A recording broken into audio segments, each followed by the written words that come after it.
Name's Rook Halbert. Yeah, sounds cleaner than most. Don't let it fool you. I was born into this. Didn't really get a choice. My people been running these hills longer than most folks been drawing maps of them. Appalachian spine. Deep woods, places where the fog don't lift right. We weren't hunters like deer hunters. We were the kind of folk that don't talk about it unless they're whispering or drunk enough to think nobody's listening. There's only two ways in this line of work. You're either born into it, or something takes everything from you and leaves you just angry enough to go looking for it. Either way, you don't walk away. Now, I ain't supposed to be telling you this, none of it. But times ain't what they used to be. Used to, the woods stayed quiet, stayed where they belonged. Now, people keep wandering further, digging deeper, building where they shouldn't be building. And things are starting to wander out. So, I'm going to give you 3. Not the worst, not the oldest, but 3 that got teeth and know how to use them. Number 1, the skin turner. Most folks know it as a skin walker. That's the name that made it into the stories, into movies, into campfire nonsense. That ain't its real name. The real name? Something called Taikarai. Old word. Means something closer to the one that wears you. And that's exactly what it does. This thing don't just mimic. It don't just copy voices. It studies you from afar, watches how you walk, how you talk, even how you breathe. Then one day, it don't need you anymore. It just becomes you. Perfect, except for one thing. Pay attention. The eyes. It's always the eyes. Too still, too aware, like something's looking out from behind them instead of through them. You'll know it by how it calls you. Not loud, not urgent, just personal. Uses your name like it's trying it on. Rook. Yeah, they all do that. Don't answer it, don't follow it, and whatever you do, don't let it get between you and your front door. Because once it crosses that threshold, it don't gotta pretend anymore. Number 2, the bone hound. People around here, they call it a hellhound. That's just a lazy name. Real name? Garathron. Ain't from here. Well, not really. You don't find it, it finds you. This thing ain't hunting bodies. It hunts guilt. Yeah, you heard me right. It follows the ones who doing something they made peace with. Or didn't make peace with, anyway. And it waits. Days, weeks, hell, even sometimes years. Then one night you'll hear it. Low, heavy.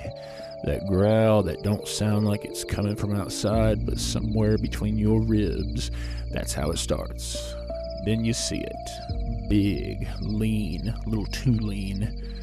Looks like it's been starving its whole life.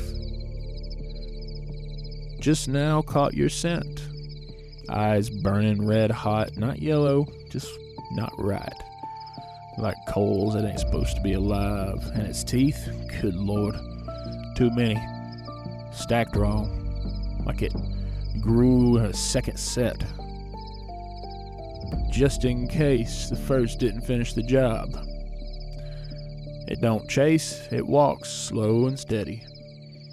Because it knows something that you don't. You ain't outrunning it. Not really. You can delay it, you can even fight it or hide from it, but sooner or later, it's going to stand right in front of you and it's going to understand exactly why it came. And when it does, it don't just kill you. It drags what's left somewhere deeper, somewhere we don't go. And I think we all know where that is. Now, I'm going to pause here. And I'm going to understand that not everybody hearing these words right now are going to believe them, and that's okay. You guys just keep on living your lives happily. And I'm not standing on a soapbox or anything like that, but I'm just telling you there are things in this world that you can't explain, that only a few of us actually know what they are, and we know how to handle them.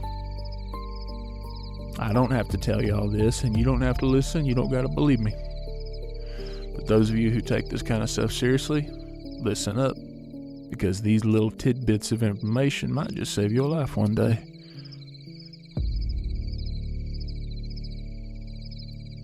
Alright, well, I promised you 3, so I'm going to give you a third one. We in this community call it the red jaw. Now this one's a little closer to home. People like you might know it as a werewolf. Simple, easy, wrong. Real name? Valerique. And it ain't cursed, that's the lie. Ain't no poor soul trapped in the beast. This thing chooses what it is, changes when it wants, hunts when it's bored, and it likes the woods. Places like Red Hollow. You ever hear scratching at your door, slow, like something's not just wanting to come in, but let you know it's just there? That's it. It don't break in. It don't rush. It waits. Because it wants you to be scared first. Fear seasons you like salt and pepper, makes you easier to track, easier to break. And when it shows itself, tall, very tall, and it bends in all the wrong places. Fur don't cover all of it, skin stretching where it shouldn't be stretching, and that jaw splits a little too wide. Teeth stacking back further than got any business being. That's why we call it red jaw. Not because of its color, because of what it leaves behind. Now here's the part folks don't like hearing. Sometimes there's still something in there. A piece, a voice, begging. That's the worst part. Not the hunt, not the kill. The moment you realize you ain't saving everybody. You're just finishing what was already started. Now, why am I telling you all this? Because I ain't supposed to. Truth is, people like me, we keep this quiet for a reason. Because once folks know what's actually out there, they either panic or they go looking. And both will get you killed. But things are shifting. More sightings, more disappearances. You think it's weird that a bunch of people go missing in those things you call national parks? Because we don't think it's weird. We spend a little more time than we care to admit at national parks. Just doing what we do best. More folks out there hearing their name called from somewhere just past the trees, so maybe it's time somebody said it plain.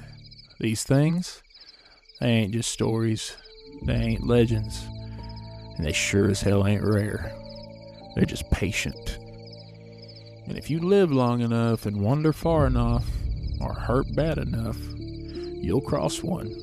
And when you do, you better hope it ain't curious, because a curious one, they like to play with their food. So that's all from now. This is Rick Halbert. I'm still out here, and I'm still hunting. And if you never hear from me again, that just means something finally got tired of being watched.